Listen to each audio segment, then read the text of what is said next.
Hi everyone, my name is Pastor Michael. I'm the pastor at the Methodist churches in Clareton and Glassport, and I'm joined today by my good friend Elaine. Hi Elaine.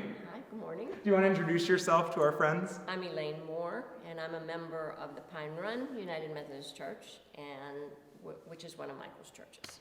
And I invited Elaine today to teach us a little bit of sign language. There's this song that I love that I wanted to share with everyone called God of the Sparrow, God of the Whale. Elaine, do you want to tell us a little bit about how you ended up learning sign language?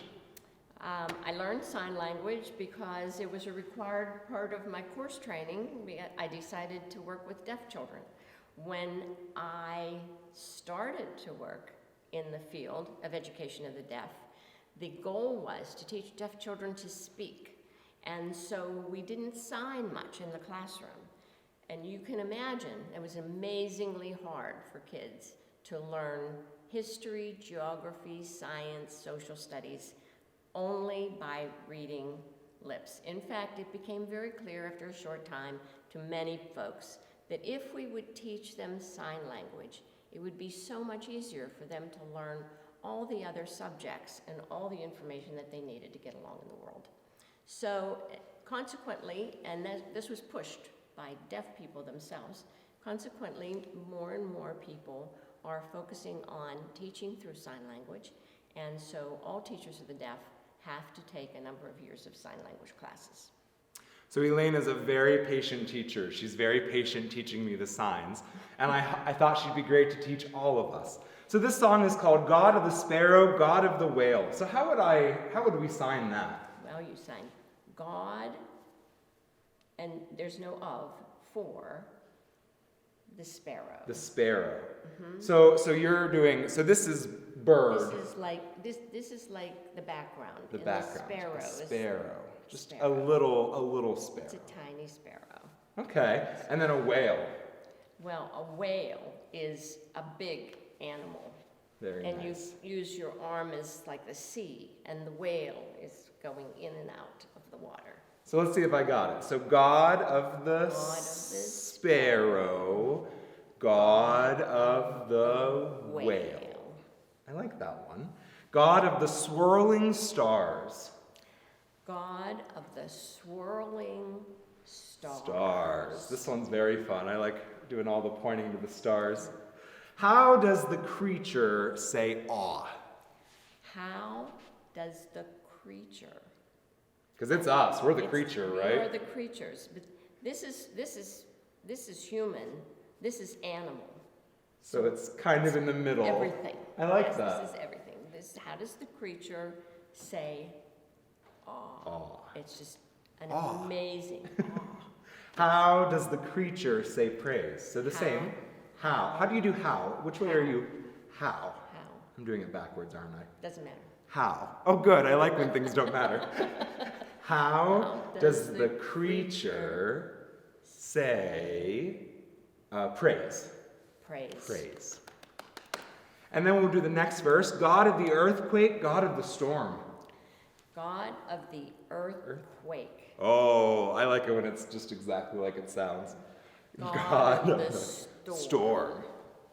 God of the trumpet blast. God of the trumpet blast. Blast. It's almost like you're doing a trombone. That's right. Blast. Right. How does the creature say woe? How does the Creature say whoa? woe. How does the creature cry save? How does the creature cry save? Then the next verse, God of the rainbow, God of the cross. This is a God of the rainbow. Rainbow. God of the cross. Of the cross. God of the empty grave. God of the empty grave. Grave. How does the creature say grace? How does the creature say grace? It's like peace. It's like peace. Mm-hmm. How does the creature say thanks? How does the creature say thanks? So then the last verse, God of the ages, God near at hand. God of the ages. Ages, because we're kind of going in the back. past, right? Way past. God of the ages, God near at hand. Near us. Near us. Okay, that makes sense. God near us.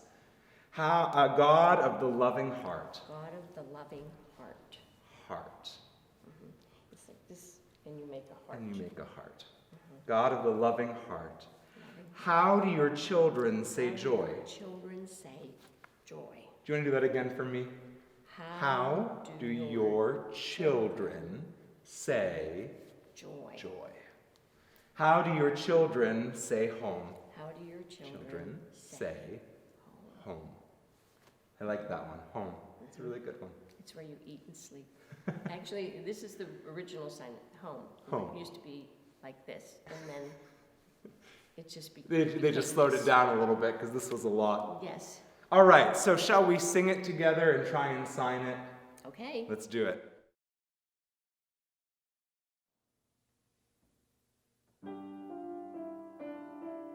God of the sparrow, God of the whale, God of the swirling stars, how does the creature say, ah? How does the creature say praise? God of the earthquake, God of the storm, God of the trumpet blast, how does the creature cry, woe? How does the creature cry, save? God of the rainbow, God of the cross, God of the empty grave, how does the creature say grace? How does the creature say thanks? God of the ages, God near at hand, God of the loving heart, how do your children say joy? How do your children say home? Okay. So, some specific signs that we did today were for the bird, a sparrow, we just do bird very small. And you notice you kind of shrink your whole body down. So it's sparrow. God of the whale, and whale is a very large fish going up and down in the sea. Let's see, what else? Earthquake. Earthquake. This is earth, and this is earthquake. I like that one a lot. Storm is what you might imagine. It's just storm. It's windy and storm. And you know, you can add things to it. You can do rain, storm. Empty grave. This is empty. There's nothing left. Empty, and this is grave.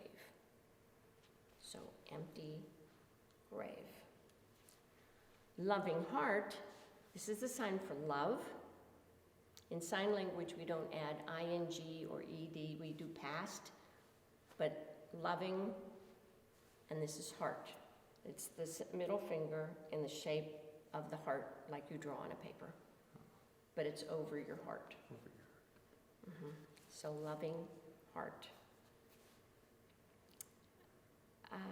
What else? Storm, I said. How about children? I like that. Children are children. They're all around. They're down here somewhere. Okay. This is adult. It's just an A, adult, and it's chin and here because this is where females are here. This is, Oh. So this is male and this is female? no, it's just adult. But Adult. they're covering all Oh, things. You don't nice. know if it's a woman or a man. This is woman, this is man, but this is adult. This is adult, just in the middle. Yeah, I think that's it. Swirling stars. Did we get that one? Swirling and stars. This one's my favorite, I think. All right. Thank you, Elaine. You're the boss. You did a great job, as always. Oh, look at you signing. Trying my best. Have a great day. Thank you, Elaine, You and too. thank you, everyone. James chapter 4, verses 13 through 17. Now listen, you who say, today or tomorrow we will go to this or that city, spend a year there, carry on business and make money. Why, you do not even know what will happen tomorrow. What is your life? You are a mist that appears for a little while and then vanishes. Instead, you ought to say, if it is the Lord's will, we will live and do this or that. As it is, you boast in your arrogant schemes. All such boasting is evil. If anyone then knows the good they ought to do and doesn't do it, it is sin for them. There's a popular YouTube video series called All Gas, No Brakes. I'd recommend it to you, but there's a lot of language and I think you'll understand why. It's a journalist who goes to events, to conferences, to places where people who are of one mind gather together, where people who are celebrating Bigfoot as a reality, or a political party as the salvation of humanity, or a protest as the only way forward, or spring break as the best opportunity to get as drunk as possible. And he interviews folks who are all gas and no brake, who go 1,000,000 miles an hour heading straight toward a wall of self-destruction. The host steps into any and every echo chamber that he can. People surround themselves with like-minded folks, and everyone gives everyone else permission to go wild, to let go. These videos, they feature a lot of folks just screaming over and over again, chanting. There's that mob mentality where a group becomes unruly and does things that no individual would do. But it's more than that. There is a complete and total certainty behind it. They are gathered together because they believe in their own rightness. As kids, we often play the game red light, green light. The leader stands and all the kids face from far away. And the leader yells green light, and folks can walk or run or skip as fast as they can toward the leader. When the leader yells red light, they have to stop exactly where they are. And the trick of the game is if you are going too fast and they yell red light, you can't stop yourself. And if your momentum is too strong and you can't stop yourself, you're going to have to go back to the start. You need to go fast enough to win, but slow enough to be able to stop your own momentum. One of my favorite theologians, Peter Griffin from The Family Guy, says, "It has been my general experience that I am right about most things." I think as people, we always feel this way. If we didn't think we were right, we'd change our opinion. This only increases when we enter into an echo chamber with folks who believe exactly like we do. James invites Christians in the early church to lose some of their certainty. James is once again condemning the rich. He's using these words to prepare another attack against the wealthy. It is the rich who have the luxury of planning, who believe that they have enough, that they are in charge of their own fates. I don't think too many of us really struggle with being too confident in our wealth these days. I think most of us know that one bitter tragedy, one horrible medical event could leave us in bankruptcy. I think we can understand this passage as applying to more than just the wealthy, as preparing us as a people. We don't like ambiguity. We don't like not knowing what comes next. My Ukrainian friends, when I was a missionary, would invite us on walks. And we would go and walk and walk and walk, and after an hour or two I would ask, "Where are we going?" The answer was always the same: we're going for a walk. No destination, no plan, no timeline. We're going for a walk. The longer it would go, the louder I would plead and protest, "Where are we going?" My friends in those countries, they have lived through famine and war, fire and flood. They have a long enough collective memory to laugh at the very idea of long-term plans on making demands of God about what our lives will look like. Every year, the leaders of the Methodist Church in those countries, they would gather together and they would vote on the work of the church, and after each vote, they would pass it unanimously, all hands raised, and after they would say, Dai Bože, if God gives it. This is what the Greeks said to one another, if the gods allow it. What the Arabs say to this day, Inshallah, if Allah allows it.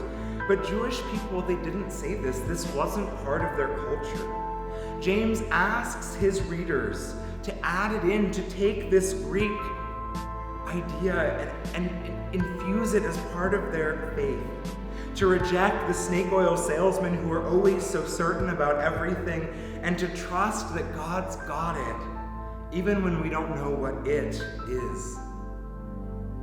We don't know what tomorrow holds, but we know who holds tomorrow. Our certainty is in Jesus Christ alone. That is all that we are certain about. That God is love and that love came to earth for us.